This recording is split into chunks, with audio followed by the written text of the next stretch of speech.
ஜல்லியை கொட்டி செங்கலை கொட்டி வீட்டை கட்டு அப்படின்னு யாரும் செய்ய மாட்டாங்க இல்லையா?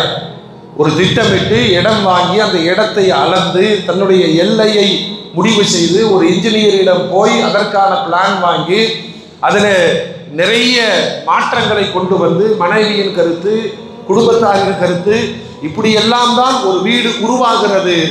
ஆனால் ரமலானை பொறுத்த மட்டிலும் பெற தெரிஞ்சிருச்சா? ஆனால் ரெடி. இந்த ரமலானை குடும்ப ரீதியாக ஒரு சாட்டு போட்டு இந்த ரமலானை நாம் குடும்பத்தோடு எப்படி பயன்படுத்த போகிறோம்.